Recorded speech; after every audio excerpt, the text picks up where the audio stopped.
CNG में भाव वधारो थता अमदावादना रिक्शा चालकों रोष जोवा मळी रह्यो छे।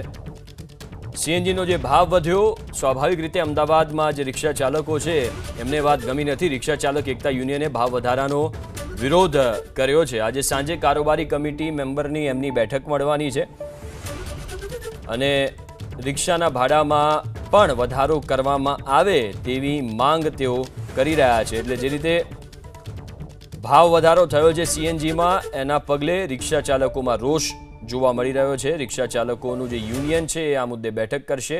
रिक्शा चालक एकता युनियने लईने जे रिक्शा चालको छे तेमने केटली मुश्केलीमां वधारो थयो छे। एक तरफ सीएनजी ना भाव वधे छे तो बीजी तरफ भाडामां वधारो नथी थई रह्यो।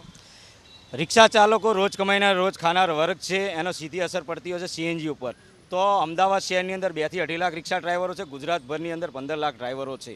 आ सीएनजी गैस में महीना अंदर 2 वखत जो भाव वधारो थयो, पहला ₹1.50 और हाल में ₹2.25। तो आ भाव वधारानी सीधी असर और माठी असर रिक्शा चालकों पर पड़े छे अने आनी रजूआत अमे सरकार में करता होय छे।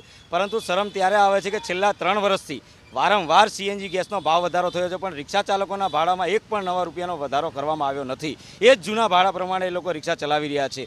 तो आ अमारी मांगणी छे के अमारो तो एक ज मेन पहेलाथी मुद्दो छे के सीएनजी गैसनो भाव घटाडो करवामां आवे। सरकार एपीएमसी कोटामांथी गैस तो आप्यो छे पण सब्सिडाइज करी अने अમને सस्तो गैस आपवामां आवे तो 100% जाहिर जनताने आनो फायदो थाय, कारण के अमे भाडું ઓછું લેવા માંગીએ છીએ અને અમારો ધંધો રોજગાર વધારવા માંગીએ છીએ। પણ वारंवार गैसनो भाव आज 86 રૂપિયા भाव थई गयो छे। तो 86 साथे अमे ऑइलनो पण उपयोग करीए छीए गैस साथे साथे। तो अमारो तो भाव पेट्रोलना समकक्ष थई गयो छे। तो अमारे हवे विचारवानुं रह्युं के पेट्रोलथी रिक्शा चलावी के सीएनजीथी चलावी। एक बाजू आपणे अमदावाद होय के गुजरात होय प्रदूषण मुक्त करवा जई रह्या छे सीएनजीनो वपराश करी, पण भाव एटलो बधो वधी गयो छे के हवे अमारे ना छूटके कदाच पेट्रोलथी पण चलावવાનો वारो आवे।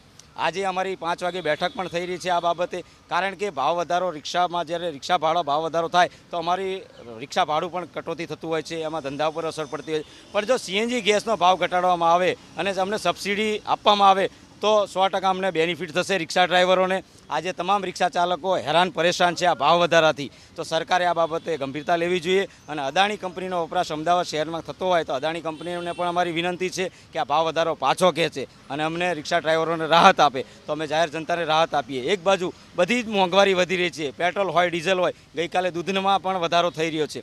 आज रिक्शावाळानी वात करीए तो 4 રૂપિયાનો भाव वधारो थयो 1 મહિનાની अंदर। तो एक दूधनी ठेली જ્યારે પોતાના બાળકને ના પાતા હોય અને આવી કંપનીને જ્યારે દેવાનું હોય તો ખૂબ દુઃખદ બાબત છે। અને કંપનીએ પણ જ્યારે નુકસાનમાં જતી હોય ત્યારે ભાવ વધારો કરે તો સ્વાભાવિક છે, પરંતુ એ નવા એરપોર્ટ નવી સ્કીમો બનાવતા હોય ત્યારે એ ફાયદામાં નફામાં જ છે, તેમ છતાં ભાવ વધારો કરી અને જાહેર જનતા અને રિક્ષા ચાલકો પર બોજો નાખી રહ્યા છે। આનો અમે સખત શબ્દોમાં વિરોધ કરીએ છીએ। સખત શબ્દોમાં વિરોધ થઈ રહ્યો છે। મિનિમમ ભાડા કેટલા છે અત્યારે અમદાવાદ શહેરમાં અને આજે ભાવ વધારાની જે અસર છે તો કેટલા રિક્ષા ચાલકો ઉપર તેનો બોજો પડી શકે છે? મિનિમમ ભાડું અત્યારે હાલમાં 20 રૂપિયા છે અને પર કિલોમીટર 15 રૂપિયા છે ભાડું। અને આ મોંઘવારીની માર બધા રિક્ષા ચાલકો ઉપર બહુ ખોટી અસર પડી રહી છે, કેમ કે એમના ઘર પરિવારના જે બાળક હોય એમને કઈ રીતે ભણાવવાના, કઈ રીતે એમને પાલન કરવાના, એ કઈ રીતે એમને ઘર પરિવાર એમના ઘર ચલાવવું બહુ